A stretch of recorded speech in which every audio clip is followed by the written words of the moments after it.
Il y a les lovers, les cafés raceurs, les bikers, les frimeurs, les collectionneurs, les taffeurs, les baroudeurs, les voyageurs et ça fait 35 ans qu'ils se retrouvent tous chez April Moto. Faites comme eux, réalisez votre devis sur mesure sur aprilmoto.com. April Moto, l'assurance en plus facile.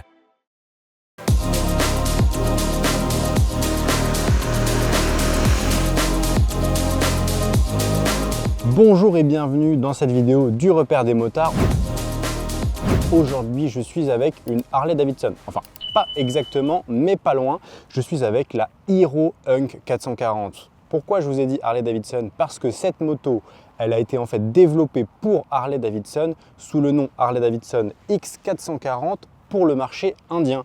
Et pour ça, ils ont demandé à Hero. Hero, en fait, c'est un mastodonte de l'industrie du deux roues, mais on ne le connaît pas parce qu'ils produisent plus de 9 millions de deux roues par an, mais surtout pour l'Asie, notamment en Inde. Donc chez nous, ça débarque. Et ça débarque aujourd'hui avec un premier modèle donc co-développé avec Harley Davidson, mais qui, entre guillemets, n'a rien à voir. Vous le voyez, elle a changé de style. Elle n'est pas du tout dans la même veine que la X. Par contre, elle garde pas mal de caractéristiques de cette Harley Davidson. C'est-à-dire qu'on conserve le cadre, le moteur, à peu près tous les systèmes de freinage, l'instrumentation, elle n'a vraiment pas beaucoup changé. Les roues, comme je l'ai dit, sont différentes. Ici, on est en pneu tubeless, ce qui n'est pas toujours le cas pour la Harley indienne. Et de ce que j'ai relevé, dans les petites différences avec la X440, c'est aussi l'empattement. Il passe donc de 1418 à 1388, donc sans doute un bras oscillant qui est un petit peu différent, peut-être l'angle de colonne avec la route 17, ça modifie un petit peu la géométrie. Il n'y a pas de béquille centrale sur cette machine, contrairement à la X440. Et puis, on a quand même une moto qui est compatible E10. Là-bas en Inde, ils sont compatibles E20. Donc, on se doute que les cartographies d'injection sont un petit peu revues, un petit peu différentes.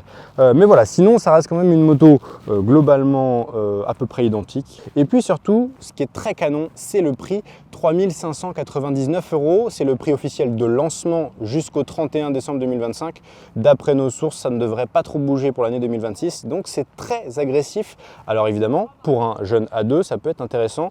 Bon, notons quand même qu'on a un monocylindre. Monocylindre, donc avec pas beaucoup d'informations techniques, mais on sait en tout cas qu'il fait 440 cm3. Le piston a une longue course, 79,6 par 88,4. Donc ça me fait un petit peu penser aux Yamaha SR400 et SR500 qui sont ressortis dans le début des années 2010.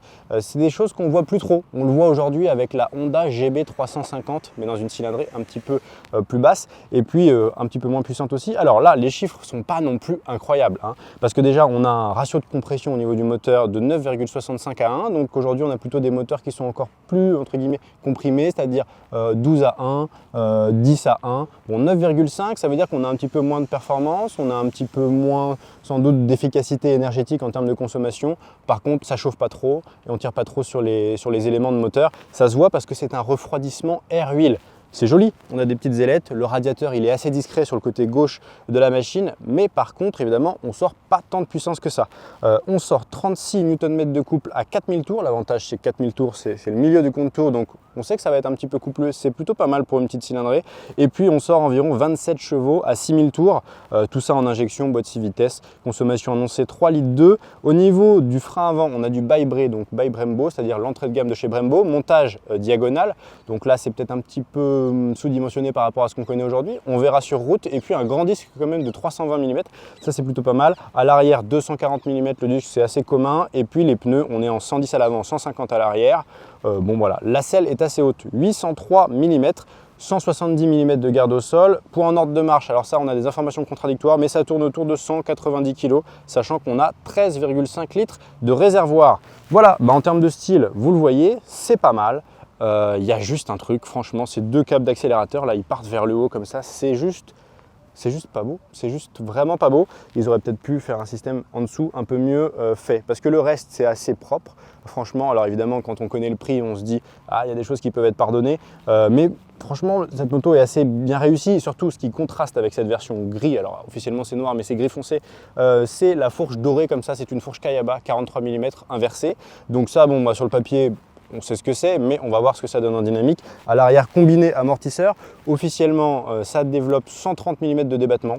Bon alors 130 à l'avant, 130 à l'arrière, a priori on nous a donné ça comme information, mais honnêtement la fiche technique n'est pas très détaillée. C'est vrai que c'est un petit peu surprenant de la part d'un constructeur qui produit autant de véhicules d'avoir aussi peu d'informations.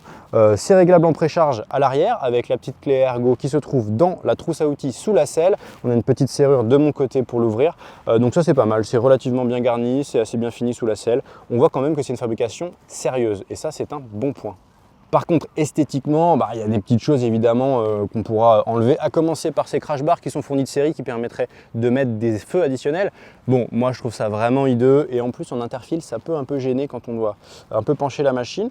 Bon, à part ça, globalement, c'est assez bien fait. Franchement, pour le prix, par rapport à ce qu'on attend aujourd'hui pour 3 500 €, franchement, on a une petite 125 et encore une petite 125 d'une marque chinoise ou indienne.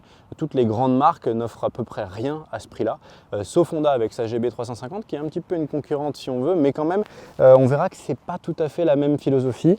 Là, on a quelque chose quand même qui est un petit peu différent. Bon, alors moi, ce que je changerais en termes de style, c'est ce pot-là. C'est vrai que les peintures noires sur les pots, ça m'a jamais ravi. On est plus dans un côté rétro dans l'idée, mais c'est pas vraiment une moto vintage. On n'a pas de chrome, on n'a pas de belles pièces, il y a quand même voilà, des choses qui sont assez modernes. D'ailleurs, Hero, pour le marché européen, a revu le style, comme on l'a vu par rapport à la Harley Davidson. Et ça, c'est aussi parce qu'ils ont un centre de recherche qui notamment a fait toute la partie Dakar, parce que vous connaissez peut-être Hero pour sa partie compétition et Dakar, et ils ont un centre de recherche à Munich et de développement et de dessin. Donc, ils ont aussi engagé des personnes qui savent un petit peu à quoi s'attendre en Europe. Bon, ça c'est une bonne nouvelle pour la suite parce qu'on nous a annoncé que derrière ce modèle, il y a d'autres modèles qui vont arriver, notamment des trails qui sont plutôt sympas en, je dirais, petite cylindrée, petite moyenne cylindrée. Ça c'est pas mal parce que cette moto, on se dit à qui elle s'adresse. C'est un monocylindre à deux. Donc ça n'a pas du tout les prétentions autoroutières ni de quotidien, disons, sur de longues distances comme un bicylindre. En même temps, elle est plutôt sympa à regarder, elle est garantie 5 ans, on en reparlera à la fin. Et puis elle est quand même franchement pas mal à conduire et on va voir tout de suite sur la route. Je vous retrouve directement sur la moto. Alors déjà, ce qu'on peut dire, c'est qu'on est bien à bord. Bon, moi je mesure 1,80 m, donc la selle elle pourrait être un petit peu haute pour les plus petits. Mais pour moi, c'est pas mal. Au niveau du réservoir, les genoux sont bien, les commandes tombent bien sous les mains. Par contre, pas de levier réglable. C'est un peu dommage de ne pas avoir ce petit accessoire à la base. Bon, sinon, globalement, c'est assez propre. Alors c'est un petit écran carré LCD dans une affaire un peu ronde, mais c'est quand même correct. L'avantage de ce tableau de bord, c'est qu'on a vraiment plus d'infos que prévu. J'ai l'odomètre évidemment, 2 trips, j'ai évidemment la jauge d'essence aussi avec le kilométrage restant, mais j'ai aussi trip A, trip B avec les temps de conduite, et puis j'ai même la consommation en temps réel, la consommation moyenne, et puis je suis très content moi, parce qu'en fait on a d'un côté les warnings, de l'autre côté on a l'appel de phare à l'index, donc en fait c'est assez complet pour une moto de cette gamme là. Le klaxon, seul le bouton des clignotants est un petit peu, j'allais dire bizarre. Peut-être pas bizarre, mais je trouve pas très ergonomique par rapport à ce qu'on connaît chez les Japonais habituellement, juste le petit clic.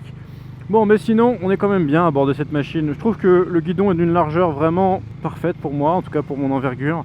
Voilà, seul petit point, même si ces rétroviseurs sont assez mignons, on ne voit pas énormément. Je vois plus mes bras, alors bon, c'est peut-être j'ai les épaules larges, mais sinon je rentre les bras pour bien voir. Alors là, vous le voyez, 5e, 6e, voilà. 6e, 60 km/h, 70, 80. On peut cruiser en fait. C'est une moto cruising, pourquoi? Parce que là elle vibre, elle fait bop bop bop bop bop, on dirait un peu une Royal Enfield. On a quand même du couple, alors c'est marrant, il n'y a pas de traction control, donc quand c'est très glissant, très mouillé, on va faire gaffe avec ce couple. Si on ouvre en grand, on a que entre guillemets à peine 30 chevaux, mais il faudra quand même faire attention sur les peintures, etc. Parce que en fait le moteur il reprend bien. Regardez, 3e, bon c'est normal, c'est un rapport intermédiaire, mais donc c'est un moteur qui s'utilise plutôt. Là je voyais, je suis à 3000 tours, hop, et là on nous emmène jusqu'à 4000, 5000. Bon, après 5005 ça se tasse un petit peu, on va pas se mentir, mais il est volontaire ce moteur. Ce qui est agréable, c'est qu'en fait on a du couple, on se sent qu'on se fait pousser, qu'on se fait emmener, et ça c'est super chouette. Et on a quand même une certaine souplesse, c'est-à-dire que là par exemple en 6e, je suis à 2000 tours, je pourrais cruiser comme ça à 2000 tours. On sent que le moteur est à la peine à 2000, quand même. 2500, voilà, 2500 c'est un peu la limite basse. On est sur peut-être un des meilleurs équilibres sur un monocylindre. Je pensais pas que pour la route ça allait être aussi chouette, mais en fait c'est vachement agréable. En fait à 75-80 compteurs, on est à 3000 tours. 3000 tours, c'est un régime où il y a des vibrations. Ça, c'est une moto qui vibre de toute façon, il faut se le mettre dans la tête. C'est pas un bicylindre. Mais en fait, c'est des vibrations. Parfois j'ai des confrères qui disent oui, il y a des bonnes et des mauvaises vibrations. Mais en fait c'est un petit peu ça. Moi je trouve que là, c'est des vibrations qui sont agréables. Alors la boîte de vitesse, ce qui est bien c'est qu'elle verrouille bien. L'embrayage est particulièrement progressif, c'est-à-dire qu'on ne se fait pas emmener avec un point de patinage qui est un peu rapide. Seul point à potentiellement améliorer, c'est parfois, selon les chaussures qu'on a, etc., le sélecteur, il peut demander un peu trop d'appui pour passer les rapports. Moi j'aurais bien aimé qu'on ait un peu besoin de moins d'appui, mais ça dépend un petit peu du régime auquel on est, quelle fermeté on met dans le geste au niveau du pied. D'ailleurs je vais faire un test d'ABS pour vous montrer ligne droite. Hop, et ben voilà, c'est nickel, ça reprend comme il faut. On sent vraiment que dans le levier, l'ABS il est quand même très rapide entre guillemets, c'est-à-dire que les relâchements, les reprises de freinage sont très rapides.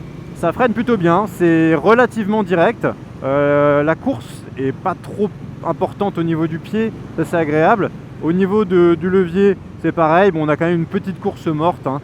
Ça c'est souvent le cas sur des motos comme ça. Par contre dès qu'on hop, ça freine quand même pas mal. Alors l'attaque est assez douce, hein, on va pas se mentir, c'est progressif. C'est quand même sécurisant malgré un simple disque, etc. Bon là le système je trouve bien calibré.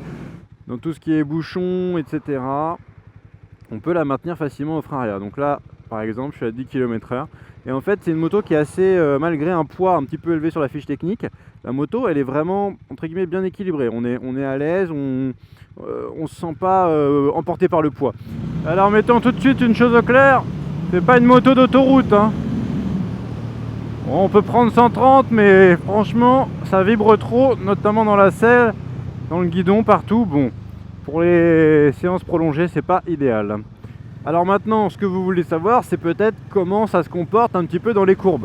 Alors sachant qu'on a des pneus qui sont complètement, j'allais dire, inconnus au bataillon, hein, MRF, et j'ai pas énormément de retours d'informations, mais en fait ça tient bien sur le sec. Là on est sur le mouillé, les pneus sont pas hyper chauds, on sent que ça a moins de grip quand même, hein. Mais c'est acceptable, c'est-à-dire que la moto est quand même prévisible dans son comportement. Les suspensions, alors on peut sentir des aspérités, mais ça tape pas. Il y a des motos sur lesquelles les suspensions sont vraiment trop fermes, trop rigides, ça travaille pas. Concrètement, les suspensions elles sont quand même d'un confort qui est largement acceptable.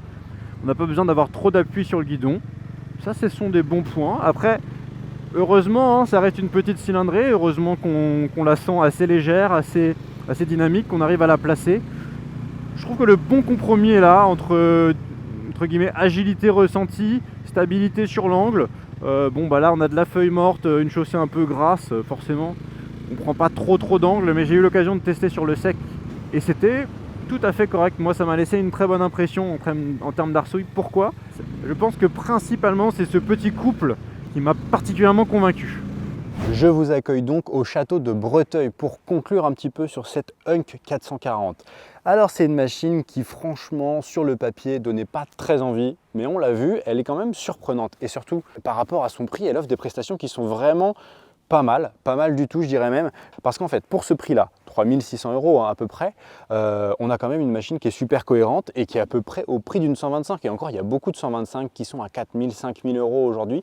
Donc c'est quand même étonnant. Alors bien sûr, ça s'adresse au permis A2. C'est GD France qui l'importe, ça veut dire aussi garantie 5 ans. Bon ça on l'a vu, c'est quand même pas mal pour une nouvelle marque, mais c'est vrai que la concurrence le propose aussi, notamment la concurrence japonaise avec la Honda GB350S. C'est un petit peu le modèle qui nous revient en tête par rapport aux conditions, par rapport un petit peu à l'esprit mono longue course, mais cette dernière elle est quand même nettement plus chère. Le prix s'affiche juste en bas. Et puis je pense aussi bien sûr au Royal Enfield, c'est ça qui va sans doute arriver dans la tête de la plupart d'entre vous quand vous allez voir ce sujet. Effectivement, Royal Enfield propose aussi un petit peu des motos dans le même genre. Par contre, on n'a pas ce côté un petit peu moderne. Enfin en tout cas, j'ai un confrère qui disait que c'était un petit peu une moto bigou, comme un Malabar bigou. Sa critique c'était de dire oui, il y a des amortisseurs combinés d'amortisseurs à l'arrière et en même temps une fourche inversée à l'avant. C'est un peu moderne mais c'est un peu ancien à la fois. C'est vrai qu'il y a un petit mix. Moi, à titre personnel, je trouve que c'est pas hyper dérangeant. Dans les concurrentes que j'ai oubliées, il y a la Benelli Imperial 400, moto un petit peu plus à diffusion confidentielle, mais elle existe quand même. Et puis, il y a aussi chez Zontes chinois la 350 GK. Ça, c'est un modèle qui s'échange à 5500 € avec un prix promo, là je vois, à 4700 €. Mais bon, c'est quand même 1000 € plus cher que cette machine-là. Alors après, c'est pas exactement la même produit, la même puissance, etc. Ce qui mérite aussi d'être mentionné, c'est l'entretien. L'entretien officiellement, c'est tous les 6000 km. Alors, Ailleurs dans le monde, c'est parfois tous les 5000 km. Sur cette machine, j'ai un petit témoin d'entretien qui s'est affiché à 500 km, mais officiellement, GD France indique que c'est une première révision à 1000 km après le rodage et puis après tous les 6000. Ça veut dire jeu aux soupapes tous les 18 000 km, mais en même temps ça coûtera vraiment pas cher puisqu'en fait c'est un moteur de soupape avec des contre-écrous pour le réglage, donc c'est quand même moins onéreux, moins compliqué, on peut même le faire soi-même dans l'absolu que des moteurs plus modernes chez d'autres constructeurs. Ça c'est plutôt une bonne nouvelle. Par contre, révision plus fréquente, en même temps peu d'huile dans le moteur, donc aussi peu de consommables. En gros, ça va sans doute être une moto qui est plutôt économique. Est-ce qu'elle sera plus économique que la concurrence? C'est difficile de le dire, mais si vous avez des informations à ce sujet, n'hésitez pas à le mettre en commentaire. Et puis si je fais le point un petit peu sur les bonnes qualités de cette moto, moi ce que j'ai bien aimé, c'était globalement que c'est un produit cohérent.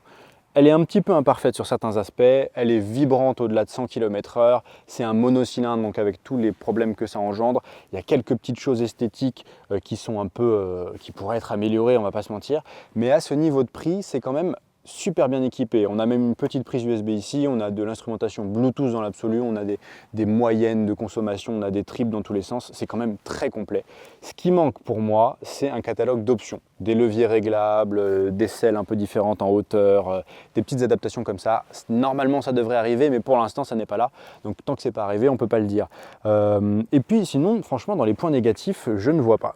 Ça consomme pas beaucoup, c'est pratique, c'est une moto que j'ai aimé utiliser un petit peu au quotidien pour moi, en urbain, périurbain, voire même un peu de voie rapide. On tourne la clé, ça démarre. Bon, au passage, évidemment, à ce niveau de prix, pas de puce anti-démarrage dans la clé. Ça, c'est un truc qu'on ne retrouve pas chez les constructeurs asiatiques et chinois en particulier, ou indiens. C'est un truc que, par exemple, Honda a généralisé sur les modèles. Bon, c'est pas l'argument qui fera acheter l'une ou l'autre, mais en tout cas, c'est toujours bien de l'avoir. Là, évidemment, on ne l'a pas. Bon, ça fait partie des petites choses comme ça quand on rentre dans vraiment le détail. Si on veut une moto top équipée, c'est peut-être pas sur ce modèle-là qu'on partira. Mais si on veut une moto abordable, avec franchement un petit look sympa, fonctionnel, agréable à conduire pour le quotidien, ou alors même en deuxième moto pour aller chercher le pain, eh ben ça pourrait être un top choix. Bon, et c'est fini pour aujourd'hui. Moi, j'ai fini cet essai. N'oubliez pas de vous abonner à la chaîne du Repère des motards. Retrouvez un essai plus complet dans la description. Et si vous avez une question, laissez un commentaire. On essaiera d'y répondre comme d'habitude. Merci d'avoir regardé et à bientôt sur le Repère des motards. Ciao!